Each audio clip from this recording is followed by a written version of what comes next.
Salut à tous, c'est Vince et aujourd'hui on se retrouve dans une nouvelle vidéo et plus précisément une nouvelle vidéo de ma série d'actualité du monde de la vidéo et du monde de la photo.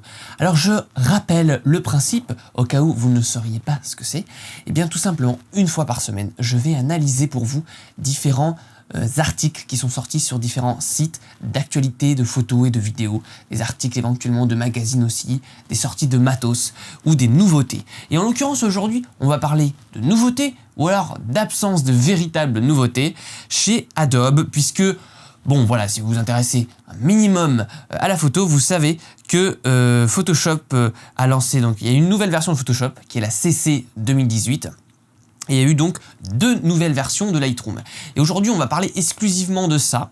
On va parler exclusivement de ça parce que, voilà, ça fait plusieurs années maintenant que Photoshop, en fait, en gros, Photoshop sort une nouvelle grosse version par an. Hein, voilà, CC 2017, CC 2018, etc., etc. Là même, je crois que ça s'appelle tout simplement Photoshop CC, mais bon, bref, ça correspond à CC 2018. En termes de chronologie et donc voilà, dès que c'est sorti, bien plein de gens ont fait vidéo dessus, etc. Et donc je suis allé voir finalement moi sur la page Adobe, hein, la page Adobe même, pour voir un petit peu toutes ces nouveautés et qu'est-ce qu'il y a à se mettre sous la dent. Et alors, bon, alors il y a eu, alors il faut déjà avoir à l'esprit aussi que Photoshop ne sert pas qu'à l'édition de photos, mais sert aussi aux dessinateurs, sert aussi aux peintres, super le petit portable qui sonne, sert voilà, aux gens qui font du dessin numérique aussi, qui font de la mise en page pour des magazines, etc. Donc forcément, quand il y a des nouveautés, eh bien, il y a des nouveautés pour les photographes, des nouveautés pour le dessinateur et des nouveautés pour les gens qui mettent en page tout ça. Donc forcément, il y a des choses qui vont moins nous intéresser. Mais en l'occurrence ici, alors je vais vous faire une mini liste vraiment des nouveautés principales. En tout cas, ce qui est présenté, hein, c'est même pas moi qui ai choisi volontairement des trucs un peu nazes et tout. C'est ce qui est présenté finalement sur la page d'accueil d'Adobe, hein, le site officiel. Bien, il y a des nouveautés sur la personnalisation de formes, c'est-à-dire que maintenant, voilà, on peut définir des formes de pinceau spéciales. Alors bien sûr, vous savez qu'il n'y a pas que le rond qu'on peut utiliser dans Photoshop. On peut utiliser par exemple des carrés, des losanges pour faire des tracés ou alors eh bien des formes, et donc il semblerait qu'il y ait des petites améliorations, bon en gros, ou brush en anglais, vous allez peut-être être plus familier avec ce terme parce que vous avez dû voir sûrement beaucoup de tutos en anglais. En tout cas, moi c'est le cas, vraiment les brushes j'utilise juste pour le détourage et pour reconstituer certains motifs, etc. Mais dans ma pratique photo et dans ma pratique de retoucheur, disons, la plupart du temps j'utilise la forme de base. Et donc je n'ai que faire un petit peu de cette nouveauté, mais pourquoi pas, admettons, peut-être que ça servira, en tout cas ça simplifie un peu le process pour les gens qui ont l'habitude d'utiliser cette option. Alors après on a un lissage du pinceau avec assistant virtuel. En gros c'est donc pour ceux qui dessinent, et même quand on dessine sur tablette graphique, c'est pas forcément assez précis, c'est pas forcément très lissé, on retrouve pas exactement le même rendu qu'on aurait pu l'avoir avec un crayon. Et là donc il y a un assistant virtuel qui vient vraiment lisser les courbes. Bien sûr je vous mettrai le lien dans la description pour vous laisser regarder par vous-même un petit peu de quoi il s'agit. Mais en tout cas, ça, c'est de la belle technologie, c'est intéressant, vraiment, tout ce qui a été développé autour de cet assistant virtuel qui vient compenser un peu vos mouvements, c'est de la belle technologie, c'est le mot, c'est poétique. Mais voilà, après, ça ne sert pas à grand-chose non plus pour moi, en tout cas. Ensuite, ce qui pourrait m'intéresser, moi, c'est la méthode d'agrandissement 2.0. Alors, il y a plusieurs manières d'agrandir une image dans Photoshop. Hein. Au départ, quand on se retrouve avec une image toute petite, par exemple, qu'on veut en faire une vignette, par exemple, qu'on veut mettre sur un site et qu'on est obligé, du coup, de l'agrandir, eh bien, il y a différentes technologies, différentes méthodes. Il ne suffit pas juste de changer la résolution. On peut jouer avec plusieurs types d'agrandissement. Et donc là, il y a une nouvelle méthode qui ajoute un petit peu de netteté, ou en tout cas c'est un peu plus stylé que celle qui était utilisée avant. Il montre un comparatif, etc. Bon, pourquoi pas? Est-ce que on doit en faire une nouveauté juste pour ça? En tout cas une nouvelle version de Photoshop pour ça, je sais pas. Alors il y a aussi ils ont amélioré le pour copier-coller d'un calque d'un projet à l'autre, etc. avec une option de collage spéciale. Et bien sûr, le traditionnel, hein, ça fait des années qu'on nous le sort, des améliorations performance, sans nous donner finalement vraiment plus de détails. Hein. À chaque fois, c'est très très vague. Disons que bon, il y a une amélioration des performances, alors Oui, forcément, puisque les ordinateurs gagnent en puissance, donc logiquement ça s'améliore. Mais voilà, tout ça pour vous dire un petit peu que cette nouvelle version de Photoshop, je suis déçu un petit peu, parce que quand on voit même l'historique des mises à jour dans Photoshop, on voit qu'il y a à peu près un an, en décembre 2016, sortait Photoshop CC 2017, qui avait amené quand même quelques trucs intéressants, notamment les outils de fluidité améliorés, là aussi des performances pour le coup vachement améliorées. Et là, en l'occurrence, en presque un an, c'est décevant parce qu'il n'y a rien de vraiment nouveau, rien de vraiment intéressant à se mettre sous la dent. Toutes ces nouveautés que je vous ai listées, ça aurait pu rentrer totalement dans un petit patch et faire un 2017.3 par exemple. On en est là, on en est à ce que... Alors après...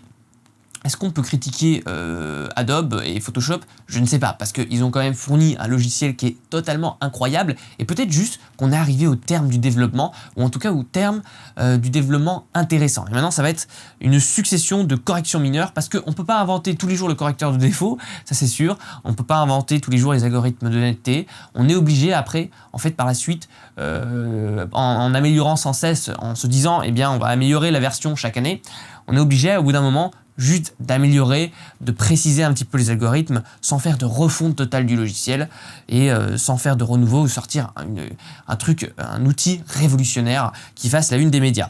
En l'occurrence là, voilà, Photoshop CC 2018, voici mon avis dessus et bien justement, deuxième point de cette vidéo, c'est Lightroom aussi, donc qui est sorti maintenant en 2 nouvelles versions. Voilà, il n'y aura plus, alors la dernière version c'était Lightroom 6.0, ou alors CC si vous étiez dans le pack Creative Cloud. Mais maintenant, il n'y aura plus que la version Lightroom classique, donc en gros, pour simplifier, la 7.0, la suivante de celle qui existe déjà, et une version qui se nommera Lightroom CC, voilà, histoire de bien mettre le bordel dans la tête, qui sera juste une version allégée, connectée au cloud et synchronisée à vos tablettes, à vos portables, etc. Alors, bon, ce nouveau Lightroom CC, donc j'ai déjà vu des vidéos dessus, c'est une interface vraiment très simplifiée, ça reprend un peu l'application mobile, qui était donc simplifiée puisqu'elle était pour mobile, et bon voilà, il y a des synchronisations, il y a des connexions entre elles. Alors, moi je pense que, en gros, je pense que la stratégie d'Adobe, là, c'est de viser aussi un public plus large, un public qui aurait été rebuté éventuellement par le Lightroom Pro, le Lightroom classique justement, et vraiment de toucher tout le monde parce que les gens qui vont télécharger des applis Lightroom sur leur tablette, sur leur iPad, et bien forcément auront un moment une infotexte qui leur proposera bien de s'abonner à Lightroom CC et voilà, vu que ce sera une application sur ordinateur, ça fera stylé, ça fera pro. Mais voilà, après trop simplifié pour vraiment s'adapter aux gens, etc. C'est un petit peu tuer le progrès. Après, c'est vrai qu'il reste avec une version Lightroom classique. Est-ce qu'ils vont continuer à bosser dessus autant que leur Lightroom CC parce qu'ils ont l'air de mettre beaucoup en avant le Lightroom CC? Je ne sais pas. On verra. Seul l'avenir nous le dira. Il ne faut pas non plus être de mauvaise langue. Mais après, pareil, pour cette version Lightroom classique CC, donc 7.0, eh bien, il y a donc des améliorations de performance. Et c'est tout, hein. C'est-à-dire qu'il n'y a pas eu vraiment de grandes nouveautés, ou alors peut-être une amélioration de la synchronisation, et encore, puisque c'est donc dans Lightroom CC pour le coup, mais dans Lightroom classique, donc 7.0, eh bien, sur la page d'Adobe, il nous parle d'améliorer le GPU. Alors, depuis maintenant, les versions C6 ou CC, je ne me souviens plus exactement, il y a eu une grande nouveauté qui a vraiment révolutionné la vitesse en termes de performance. C'est la compatibilité des moteurs de rendu donc de Photoshop et de Lightroom avec les GPU. Parce qu'avant, ça utilisait que les CPU. Les CPU, donc c'est le processeur et pas la carte graphique. Alors que là, maintenant, les cartes graphiques étant beaucoup plus améliorées qu'il y a quelques temps, eh bien, vous allez aller beaucoup plus vite, par exemple, même si vous êtes un gamer à côté, etc. Et donc ça, c'était intéressant. Et là, il nous parle juste de faire un peu une refonte de l'algorithme qui pilote, en fait, le moteur de rendu du GPU. Et en gros, on va gagner quoi? 10%, je sais même pas. Et est-ce que c'est intéressant? Non. Et en plus, ils utilisent juste des termes qu'ils ont déjà utilisés depuis 3 ans en mode amélioration du GPU. Bon. Alors après, ils disent qu'on pourra allouer plus de mémoire à Camera Raw, qui est le moteur de rendu en gros qui se trouve, qui agit derrière Lightroom, tout simplement, ou alors qu'on peut avoir un indépendant dans Photoshop. On pourra allouer plus de mémoire vive. Super, donc en gros, ils ont amélioré les performances parce que nous, on peut acheter plus de mémoire vive aujourd'hui parce que le prix a baissé et la qualité a augmenté. C'est tout. Ils ont juste mis un petit script dans leur logiciel pour permettre d'accepter en fait d'injecter plus de mémoire vive. Bon, voilà, on va pas rentrer trop dans les détails techniques, mais c'est vrai que pour le coup aussi c'est un peu décevant, ou alors on s'en fout complet. Pour vous dire, moi j'ai 24 Go de RAM. Alors quand je suis passé de 16 à 24 Go de RAM, oui, là ça a fait une différence. On peut le dire que les performances de mon Lightroom ont décollé, mais pas parce que j'ai changé de version, hein, parce que j'ai acheté donc du hardware pour aller plus vite, tout simplement. Voilà, et puis il y a une nouveauté là, aperçu parallèle, qui ne permet de pas attendre. En fait, quand on importe les photos dans Lightroom, il y a un rendu qui se fait en fait pour pouvoir après agir rapidement et avoir des retouches en temps réel. Et généralement, ce rendu dure 20-30 minutes, enfin même, ouais, c'est plutôt un quart d'heure, 20 minutes. Et là, avec cette technologie de rendu parallèle qui exploiterait un aperçu JPEG du RAW, on pourrait à ce moment-là aller plus vite et gagner 15 minutes. Bref. Pas vraiment de choses édifiantes non plus pour une nouvelle version de Lightroom. Hein. C'est pas, encore une fois, c'est pas un patch, c'est pas une petite mise à jour, c'est un an plus tard, on en est là. Voilà, les ingénieurs d'Adobe, ils se sont creusés la tête. Et voilà. Bon, après, je pense qu'ils ont vraiment plus bossé sur la synchronisation cloud et sur tout ce qui se fait maintenant en dématérialisé. Mais voilà, c'est dommage. Et encore une fois, Lightroom est quand même aujourd'hui un logiciel assez complet et on se demande qu'est-ce qu'on pourrait rajouter. Donc voilà, mais il faut peut-être accepter aujourd'hui que Photoshop et Lightroom, eh bien, leur développement, c'est un petit peu terminé.